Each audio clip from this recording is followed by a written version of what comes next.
Welcome to Backstage with Geoffrey Morrissey. We are backstage at the Royale again. I am joined today by the naked and famous Elisa and Tom. Thank you both so much for joining us, and how's the day been going so far? It's good, man. Thank you very much. Yeah, it's great. So this is, I did a little bit of research, this will be your first show in America since the election. What is sort of the reaction that you all have had to this, you know, obviously being from New Zealand, but living in LA for 3 years? How have you guys been processing it? We are, pretty devastated, obviously. There's an illiterate megalomaniac in charge of the country. As far as anyone can feel, having somebody dangerously unqualified in charge of nuclear devices, I think we feel about as much peace as anyone could be feeling right now. And I think that that's a really good way to put it. You played in Canada last night, and that must have been even more interesting. What was the vibe there? Were people affected by it there as well? They were. I mean, it's clearly not as grim as the mood and tone here back in the States. But I think everyone is just... I think everybody's shocked worldwide and quite fixated on it. But I don't think anyone really seemed to be... Like they almost, we were driving places, and the cab drivers were laughing about it, kind of in disbelief, almost like it's this comedy happening elsewhere. Like, wow, I can't believe that happened, but not to the same extent that I feel like here people are actually really terrified. People are very scared. Like something. The thing is, as far as being able to predict what the guy is going to do, it would be impossible to find a shred of evidence that he's going to stick to anything he's said. So far he's the most incoherent person I think that's ever been on television. So it seems, I don't know. I have no idea. It might be a disaster. Who knows? Nothing might be different. He's so unpredictable and insane that I don't know what to say. I'm terrified. I really wish that I could have voted. I wish we could have voted. We pay American taxes. Donald Trump doesn't. I cannot echo everything that you said more. And, you guys, you're midway through the America tour. This will be the first date in the States since, tonight especially, but going forward, how do you sort of carry on with the show? Because this will be a story that will be a story for a while, if that makes sense. Do you change anything? Do you go on as planned, or? Oh, we're just going to keep doing what we do. I don't think it's going to change us and what we do necessarily. I think it's... the whole world's trying to adjust. I think the best thing we can do is just keep being sane and stable and working hard. And then, so what are songs that you guys listen to when you need to feel better? Like when you need some comfort, what's your go-to song to listen to? I think for me, in times like these, I tend to not listen to music. I tend to just read as much as I can. It's hard. I find it hard to relax. Yeah. In times like these, and even if I do try and relax and listen to music, my mind's still going, oh, I need to check this, I want to check this, I want to keep reading this. I don't know. It's hard to relax in times like these. Certainly. And is there a song that you find when you guys play as a band that, you look forward to playing, or that you find particular comfort in, just in general, when you play it, or it has a therapeutic effect? I was going to say, I think touring for the Naked and Famous is usually mostly about execution. We've had the big creative phase. We've paved our way. We're putting on the costume, the character, the album. That is who we've decided to be for a little while. So there is a kind of nice feeling of the daily grind of working your music. Putting your best foot forward. So to just be a part of that motion, that feeling of you have a path to follow, that's quite comforting. It takes away the anxiety that you face, I think, being a creative person who needs to create their way forward. It's like when you're sitting at home in the studio and there's no plan. Yeah. You're just left with your own silence, and you have no songs to write. That you've got to write them. There's no step-by-step process for the day. So this phase is actually weirdly quite anxiety-crushing, but in one way, it's also quite anxiety-inducing because you are in front of people every day. Although that gets easier and easier the more you do it, the more you practice that. There's kind of a meditation behind even things like interviews, they can be exhausting, or you can start reframing them and going, you know what, this is an opportunity. I've got a job. I can do something. I'm not stuck on my own. So, but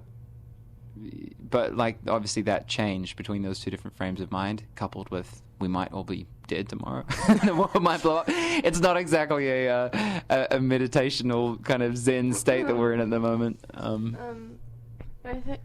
I think if I was to pick a song that kind of made... I was going to say, yeah, sorry. I just went right off the song tangent. Yeah. No, Back totally okay. to your initial question that you asked.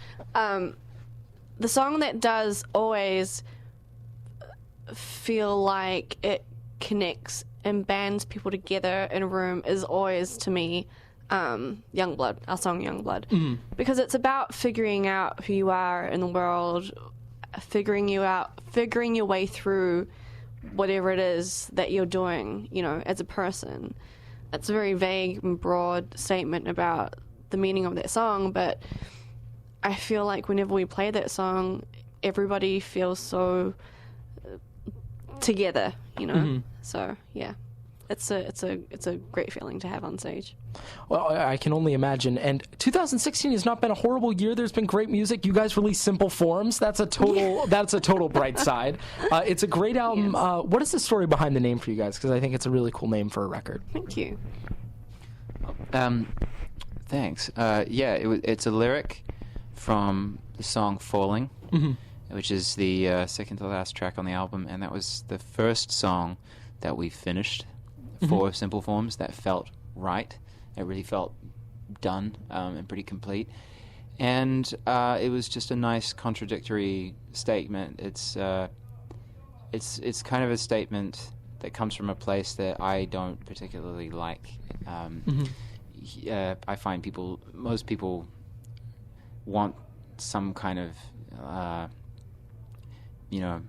20-second quote to sum up the meaning of the universe, or how they should live their lives. Everybody wants a bite-sized version of the answer to everything, and I think that's just plainly stupid. And that nuance is what we're in need of desperately in our culture right now. So I think the line "We're made in simple forms" was a brilliant, ironic thing to say, and sums up the perhaps lack of complexity that we sometimes view relationships with or human interaction with. So I don't believe the line at all. It's a contradictory thing to say. But I feel like that's kind of we like to do that in the Naked and Famous. Our name our name is founded on irony, so there you go. Again, names are definitely music, and names are two strong suits of this group because the Naked and Famous is such a captivating name as well. But sort of, you said Falling was the first song that sounded finished. When does a song sound finished to you guys? When is that moment where you guys know when a song is run its course, if that makes sense, or when you've arrived at a place you like? When Tom stops umming and ahhing about sounds and guitar parts and production ideas, and when he goes, "No, I think this is done." Yeah, it can be.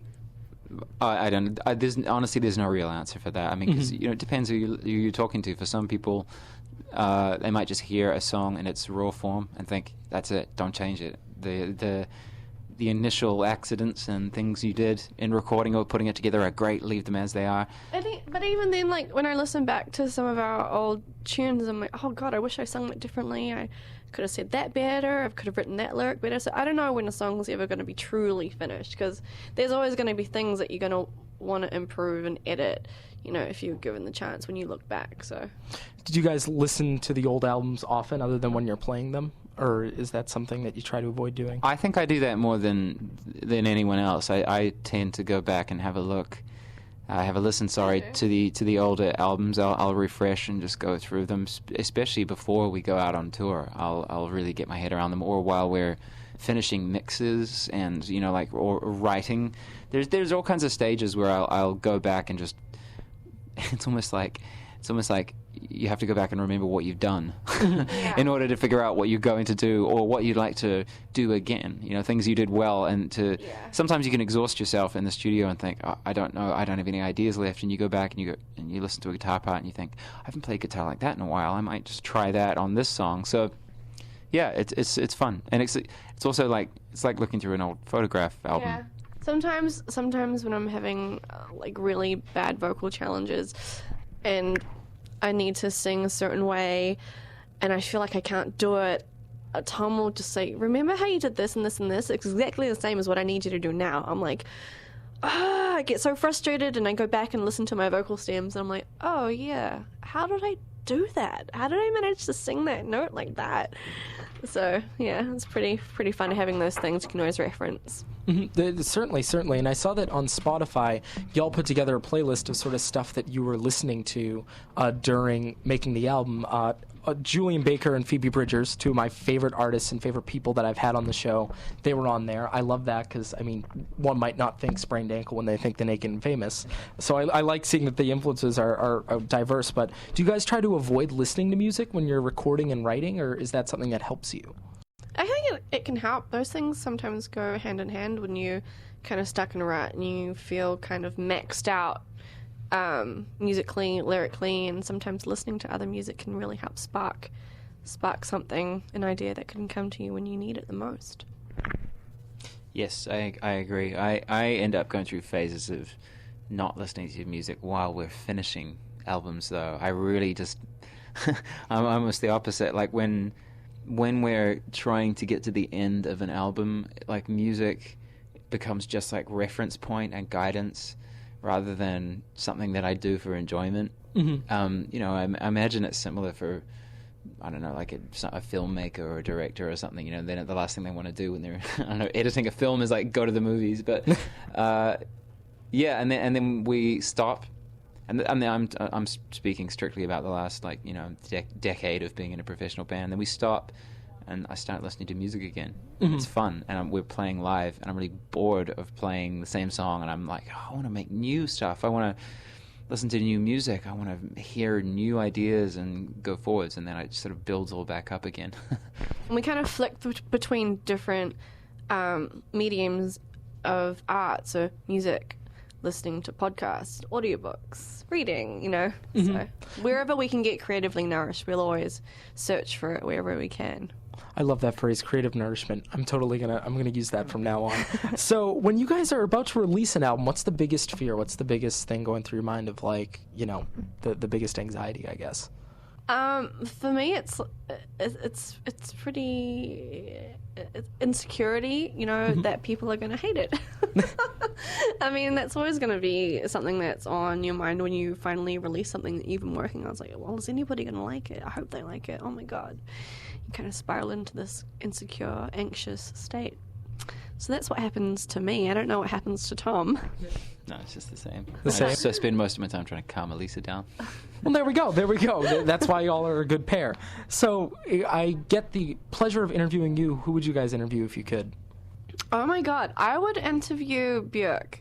Björk, oh, that would be a good one. I recently read her interview with Pitchfork, and she sounds just like such an interesting human being that's lived through so much and has made some of the most incredible music. So, yeah, she would be so cool. I might just sit and watch that interview. I think it would be a good one to watch, that's for sure. And do you all have a question for each other or a question for me? Who's been one of your favorite interviewees? Oh boy, let's see. Present company excluded. I had Tegan and Sarah on last, which was incredible. Frank Turner was my first guest, and then Julian Baker has had my favorite album of like a while. So I had her at Newport Folk, and that was pretty cool. I heard about Julian Baker, I think, because she was on tour with Phoebe Bridgers, and I know Phoebe Bridgers from Los Angeles, and I've been a big fan of hers for a while now, and very eager to hear her album. And I saw that they were playing a show together, and I really liked that Julian Baker record, so I put that on our list. Yeah, and Phoebe was great too. I didn't know her, but her manager reached out to me because he knew that I was a fan of Julian and said, do you want to talk to her before? And got to know her, saw her show, and I can't wait for the album too, because that Killer EP is killer. Great, yeah, it's really cool. But what do you guys do a ton of these, which I appreciate as a journalist. What do you wish people would ask you more about? Because I feel like you could get the same questions and it could get boring. So what do you wish that journalists talk to you more about? That's a funny one. I think I don't know about anyone else. I speak for myself, but I think when I was younger, I thought it would be so exciting to be a successful musician and to have, people ask me questions. And then the reality is when you start doing it and people do start asking you questions, you feel nothing but stupid and you feel nothing but unprepared. And it's a very different line of work to, I guess, people who really do need to get good at speaking for a living, because they know what they're talking about. And most of the time musicians, just have their own special view of the world and how everything ought to, should, or could be. So I personally feel quite insecure about all of my answers, and I've taken to, on this album, not reading the press. Just doing the interviews and plowing straight in. Yeah. It's like the only way I think I can cope with it without feeling self-doubt. I've been doing that for years. I haven't been reading press or anything. Yeah, but see, the difference is when now if you do read something and it's got something bad to say, you lose your shit and throw the computer across the room. And whereas I feel like I'm worn down by it, so I'm just used to the idea of well, people never like what I say. Same. I should probably turn off, I get an alert every time I get a comment on one of the videos. I'm but why do I do this to myself? Yeah, the thing is, the irony is that with the digital age and how people speak and how interactive it is, let's be honest, the people we most want to hear from are not the people who want to comment. The people who have the most to say are not the ones going around telling the world, giving their bite-sized version of the answer. We're not. That's the thing about our culture that's just so stupid. There's no nuance in throwing your opinions into the wind. I think we need to develop a shut up, sit down, read heaps, maybe speak if spoken to culture. That's what we need. We don't need the everyone yell as loud as they can. Well, that's always been there. It's a very old-fashioned way of thinking, isn't it? Yeah. But there's some value to it. Well, this will be my last question for y'all. Other than myself, who has your ear right now? Maybe what's been one of your favorite albums? Of course, other than Simple Forms, that was released in 2016. 2016. Oh, the Japanese House. She's fantastic. Oh, yeah. Yeah, but also, so we have a tour band with us, the Chain Gang of 1974, and Tom produced and co-wrote a lot of it with Camden Mohaga, whose project it is. And I am awaiting the release of this album. It's really, really good. Because she's on it.